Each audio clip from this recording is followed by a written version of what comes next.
रीवा जिले के गंगेऊ जनपद की ग्राम पंचायत शूरा एक बार फिर चर्चा में है और इस बार वजह है सरपंच पति का बढ़ता दबदबा। ग्राम सभा के दौरान जो दृश्य सामने आया उसने लोकतंत्र की मर्यादाओं पर बड़े सवाल खड़े कर दिए हैं। चुनी हुई सरपंच मौजूद थी, लेकिन पूरा संचालन, पूरा वक्तव्य, पूरा अधिकार सिर्फ उनके पति अवधेश तिवारी के हाथों में दिखाई दिया। वीडियो में लगातार यही दिखा कि सरपंच पति ही बोलते रहे, निर्णय लेते रहे और सभा का माहौल नियंत्रित करते रहे, जबकि सरपंच स्वयं पूरी तरह मौन रही। शिकायतकर्ता भूपेंद्र विश्वकर्मा, जो भाजपा मीडिया प्रभारी भी हैं, ने बताया कि वे बाजार की भूमि, सड़क निर्माण, नाले, पुल अतिक्रमण और वृद्धा पेंशन जैसे गंभीर मुद्दों पर सिर्फ 2 मिनट बोलना चाहते थे, लेकिन उन्हें बोलने ही नहीं दिया गया। उनके शब्दों में, ऐसी ग्राम सभा हमने जीवन में नहीं देखी जहां जनता की आवाज़ को कुचल दिया जाए। ग्रामीणों की 2 प्रमुख मांगें हैं: ग्राम सभा को दोबारा आयोजित किया जाए और पुराने प्रस्तावों का लिखित जवाब दिया जाए। लोकतांत्रिक व्यवस्था में प्रतिनिधि जनता के लिए होते हैं, उनके परिजन नहीं, और शूरा की ग्राम पंचायत आज इसी सवाल पर कटघरे में खड़ी है। निर्माण कार्य किए जाने की अनुमति ग्राम पंचायत से चाहिए गई। ये इनकी दस्तखत इतनी है, इसकी फोटो लेना चाहे तो आप लोग ले सकते हैं। इसके संबंध में ये खसरा नक्शा का लगाया गया है। इसके संबंध में ये एग्रीमेंट, शपथ पत्र लगाया गया है।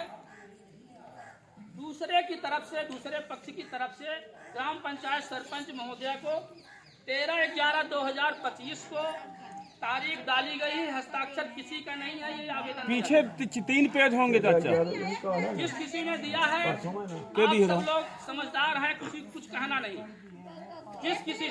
लेकिन आपके आवेदन देने के बाद दैनिक जागरण समाचार पत्र दिया, ये आ गया।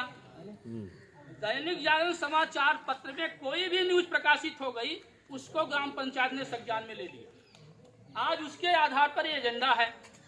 आप लोगों का ये कहना है कि ये बिना अनुमति के सरकारी जमीन में ये मस्जिद बना रहे हैं, इसको रोका जाए।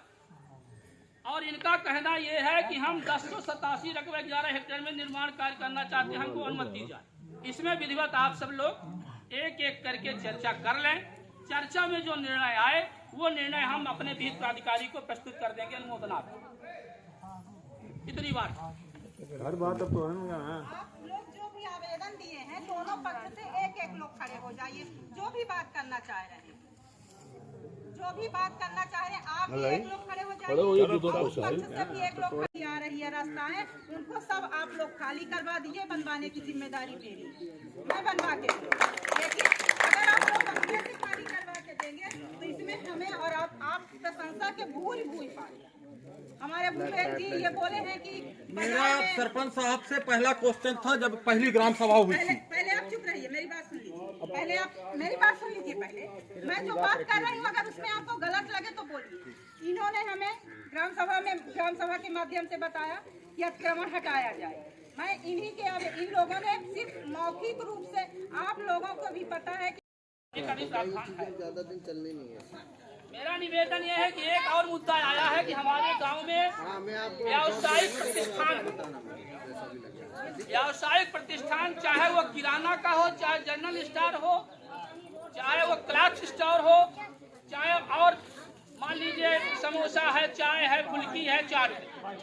अब मैं अध्यक्ष महोदय जी के से अनुमति ये चाहूंगा, क्योंकि ये भी मुद्दा आया है, इसके लिए भी जो भी हमारे व्यावसायिक प्रतिष्ठान में साथी हमारे ग्राम पंचायत के लोग लगे हैं, आप क्या क्या अपने दुकान में बेच रहे हैं, एक सूची बना के पंचायत में आप प्रस्तुत करिए अनुमति के लिए।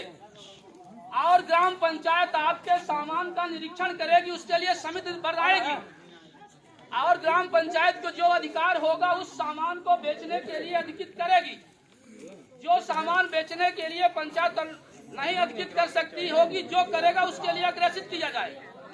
लेकिन कोई भी दुकान बिना परमिशन के आप सामान बिक्री नहीं कर पाएंगे, ऐसा चिंता लोगों ने किया है।